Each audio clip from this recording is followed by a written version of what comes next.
अगर आपने कभी ऐसा ट्रेड लिया है जहां सब कुछ परफेक्ट लग रहा था, बड़ी ग्रीन कैंडल, मजबूत ब्रेकआउट, लेकिन कुछ ही मिनटों में प्राइस गिर गया और लंबी विक छोड़ गया, तो समझ लीजिए आप किसी ट्रैप में फंसे थे। प्रोफेशनल ट्रेडिंग में हम सिर्फ यह नहीं देखते कि प्राइस कहाँ है, बल्कि यह देखते हैं कि प्राइस कहाँ टिक नहीं पाया। आज हम दो बहुत पावरफुल कैंडल पैटर्न को समझेंगे, शूटिंग स्टार और इन्वर्टेड हैमर, जो दिखने में एक जैसे लगते हैं, लेकिन उनकी कहानी और मार्केट साइकोलॉजी बिल्कुल अलग होती है।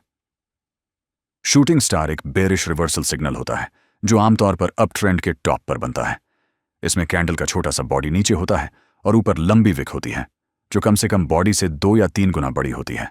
इसका मतलब होता है कि बायर्स ने प्राइस को ऊपर पुश किया, लेकिन सेशन के अंत तक सेलर्स ने पूरी ताकत से प्राइस को वापस नीचे खींच लिया। यानी ऊपर जो भी लोग बाय कर रहे थे वो अब लॉस में हैं और उनका पैनिक आगे सेलिंग को बढ़ाता है।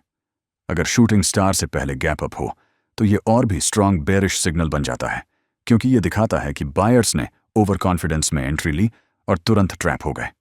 अगर यही पैटर्न बिना गैप के बने तो यह सिर्फ वार्निंग हो सकती है कि अप ट्रेंड कमजोर हो रहा है। अब एक इंपॉर्टेंट चीज, अगर शूटिंग स्टार की जगह बॉडी बिल्कुल ना हो और सिर्फ लंबी अपर विक हो तो उसे ग्रेवस्टोन डोजी कहते हैं, जो और भी ज्यादा पावरफुल बेरिश सिग्नल होता है।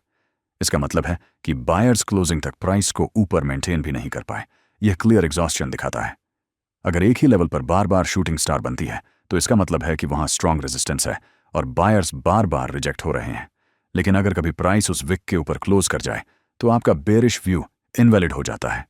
हम ईगो से नहीं, एविडेंस से ट्रेड करते हैं। अब बात करते हैं इन्वर्टेड हैमर की, जो बिल्कुल सेम दिखता है, लेकिन डाउन ट्रेंड के बॉटम पर बनने पर यह बुलिश रिवर्सल सिग्नल बन जाता है। इसमें भी छोटी बॉडी नीचे होती है और लंबी अपर विक होती है। यहां मार्केट पहले नीचे खुलता है, ऊपर जाने की कोशिश करता है, लेकिन वापस नीचे क्लोज होता है, जो सरफेस पर वीक लगता है। लेकिन असली कहानी यहां ट्रैप्ड सेलरज की होती है। कई ट्रेडर्स इस कैंडल को देखकर शॉर्ट करते हैं, सोचते हैं कि डाउन ट्रेंड जारी रहेगा। लेकिन अगर अगली कैंडल इन्वर्टेड हैमर के ऊपर क्लोज हो जाए तो ये सारे सेलर्स ट्रैप हो जाते हैं और उन्हें एग्जिट करने के लिए बाय करना पड़ता है। यही शॉर्ट कवरिंग रैली को ट्रिगर करता है, जिससे प्राइस तेजी से ऊपर जाता है। एक स्मार्ट ट्रेडर कभी ब्लाइंडली एंट्री नहीं करता। आपको हमेशा कॉन्फर्मेशन का इंतजार करना चाहिए, खासकर इन्वर्टेड हैमर में। जब तक अगली कैंडल स्ट्रांग बुलिश क्लोज न दे तब तक एंट्री अवॉइड करें।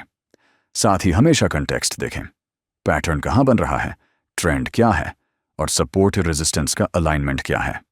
अब एक प्रोफेशनल चेकलिस्ट समझ लो जो हर ट्रेड से पहले फॉलो करनी चाहिए। पहला, लोकेशन। पैटर्न अप ट्रेंड के टॉप पर है या डाउन ट्रेंड के बॉटम पर। कॉन्टेक्स्ट सबसे इंपॉर्टेंट है। दूसरा, wick length upper shadow body से कम 2 या 3 गुना होनी चाहिए। तीसरा, गैप। शूटिंग स्टार में अगर गैप है तो सिग्नल ज्यादा स्ट्रांग है। चौथा, कन्फर्मेशन। इन्वर्टेड हैमर में अगली कैंडल का बुलिश क्लोज जरूरी है। पांचवा, डोजी पहचानो। अगर बॉडी नहीं है और ग्रेवस्टोन डोजी है तो रिवर्सल और भी स्ट्रांग हो सकता है। ट्रेडिंग में सक्सेस पेशेंस और डिसिप्लिन से आता है। हर कैंडल पर रिएक्ट मत करो, बल्कि मार्केट को प्रूव करने दो कि उसका अगला मूव क्या है। जब आप ये समझ जाते हो कि कैंडल्स सिर्फ पैटर्न्स नहीं बल्कि साइकोलॉजी दिखाती हैं, तब आप फेक ब्रेकआउट्स और ट्रैप्स से बच सकते हो और स्मार्ट एंट्रीज ले सकते हो। अगर आपको ये ब्रेकडाउन हेल्पफुल लगा तो ऐसे ही एडवांस्ड ट्रेडिंग कॉन्सेप्ट्स सीखने के लिए फॉलो स्पाइक फॉरेक्स